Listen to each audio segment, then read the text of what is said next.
છેલ્લા 1000 વર્ષમાં વેદ જ્ઞાનના સૌથી જાણકાર અને સૌથી પરમ રાષ્ટ્ર ભગત સંત દયાનંદ સરસ્વતી થયા છે।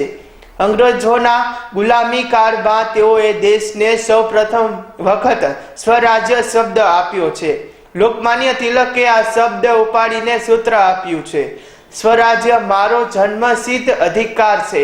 ભગતસિંહ, સુખદેવ રાજ્યગુરુ, શ્યામજી કૃષ્ણ વર્મા જેવા લાખો ક્રાંતિકારીઓ દયાનંદ સરસ્વતીની પ્રેરણાથી જ આઝાદીમાં જોડાયા અને લાખોએ પ્રેરણાની આહુતિ આપી। અંધશ્રદ્ધા, સંપ્રદાયો, પાખંડીઓનો વંશ, પૂજા અને સાધુઓની વ્યક્તિ પૂજામાં ડૂબેલી હિન્દુ પ્રજાને સૂત્ર આપ્યું, વેદ તરફ પાછા વળો। વેદોનું હિન્દી ભાષાંતર કરીને વેદને લોકો સુધી પહોંચાડનાર 2000 વર્ષમાં પ્રથમ મહર્ષિ છે। અહેવાલ વિજય મકવાણા। મનસુખભાઈ સુવાગ્યા, અધ્યક્ષ જળક્રાંતિ ટ્રસ્ટ, રાજકોટ। તારીખ 10, 11, 12 ફેબ્રુઆરી 2024 સમગ્ર ભારત અને વિશ્વ માટે એક ઐતિહાસિક પ્રસંગ છે। ગુજરાતમાં મોરબી તાલુકાનું ટંકારા ગામ મહર્ષિ દયાનંદ સરસ્વતીની જન્મભૂમિ। મહર્ષિ દયાનંદ સરસ્વતીના જન્મને 200 વર્ષ પૂર્ણ થાય છે, ત્યારે 200મી જન્મ જયંતિ સમગ્ર દેશનો આર્ય સમાજ સાથે મળીને ઉજવે છે અને એક વિશ્વ લેવલનો કાર્યક્રમ છે। એમાં રાજ્યપાલ શ્રી, મુખ્યમંત્રી શ્રીથી લઈ અને રાષ્ટ્રપતિ પણ પધારવાના છે। આ પ્રસંગ આધ્યાત્મિક ને ધાર્મિક છે, પણ આ પ્રસંગ મહાન રાષ્ટ્રીય પર્વ છે। શું કામ? જ્યારે આ દેશ 900 વર્ષથી ગુલામ હતો વિધર્મી વિદેશીઓનો, ત્યારે સ્વાધીનતાનો પહેલો વિચાર આપનાર કોઈ વ્યક્તિ હોય તો મહર્ષિ દયાનંદ સરસ્વતી છે। સ્વરાજ્ય શબ્દ દેશને આપ્યો છે।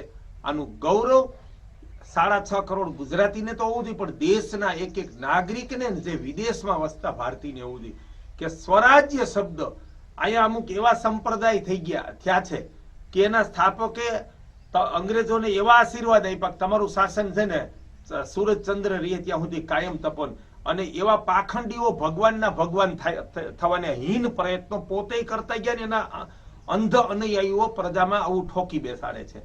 ત્યારે મહર્ષિ દયાનંદ સરસ્વતી એમ કીધું, સ્વાધીનતા શબ્દ આપ્યો અને એ શબ્દ પકડી લીધો લોકમાન્ય તિલકે અને સૂત્ર આપ્યું, સ્વરાજ મારો જન્મસિદ્ધ અધિકાર છે।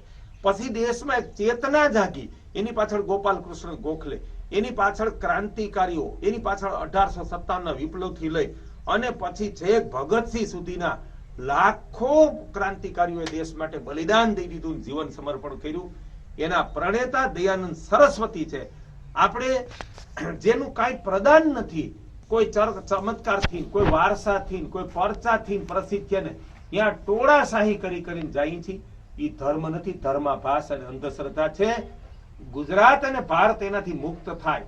જળક્રાંતિ, ગોક્રાંતિ, ગાય આધારિત કૃષિ, દેશી બીજ રક્ષા સાથે આ વૈદિક સનાતન સંસ્કૃતિ વેદ વિજ્ઞાનને અમારે વિશ્વ પ્રકાશિત કરવાનો મેં સંકલ્પ લીધો છે। નહીતર જો સંસ્કૃતિ નહીં રહે તો ક્યાંય સંપ્રદાય, જ્ઞાતિ, આપણો ઉદ્યોગ ને આપણે નથી રહેવાના।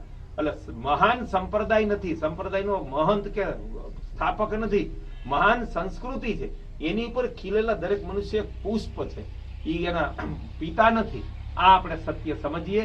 દયાનંદ સરસ્વતીનું બીજું મહાન પ્રદાન છે કે એને સંસ્કૃતમાં જે વેદ હતા એનું પહેલું હિન્દીમાં ભાષાંતર કરી અને દેશના લોકો સુધી વેદને પહોંચાડ્યા। જે વિશ્વના પહેલા જ્ઞાન ગ્રંથો, વિજ્ઞાન ગ્રંથો, અધ્યાત્મ ગ્રંથો, ધર્મ ગ્રંથો જે મૃતપ્રાય થઈ ગયા હતા એને પુનઃ જીવિત કર્યા। ઈ ઋણમાંથી ભારતીય સંસ્કૃતિ કદી મુક્ત ન થઈ શકે। અને જ્યારે દેશ આ ગુલામી કાળમાં વ્યક્તિ પૂજા, વંશ પૂજા, પરચા, ચમત્કારના અંધશ્રદ્ધામાં ડૂબેલો હતો, ત્યારે દયાનંદ સરસ્વતીએ સત્યાર્થ પ્રકાશ વિશ્વ પ્રેરક ગ્રંથ લખી અને દુનિયા સામે મૂક્યો। અને આપણને ગૌરવ હોવું જોઈએ કે વિશ્વની 60 ભાષામાં એનું ભાષાંતર થયું છે। અને એ ગ્રંથ એક એક ઘરમાં સુધી આપણે ધર્મથી વિમુખ નથી થવું, પણ અંધશ્રદ્ધાના શિકાર નથી બનવું, કોઈના વંશ પૂજક નથી બનવું, કોઈ પાખંડીને ભગવાન નથી માનવું, સત્ય પરમાત્માને પૂજીએ। સાચા રામ શ્રી કૃષ્ણ જેવા મહાપુરુષોના અનુયાયી થઈએ। વીર હનુમાનના અનુયાયી થઈએ, દૈવી શક્તિના અનુયાયી થઈએ અને પરમ સનાતની બનીએ, પરમ રાષ્ટ્રભક્ત બનીએ, એનો સંકલ્પ લેવા અમે ટંકારા જવાના છીએ.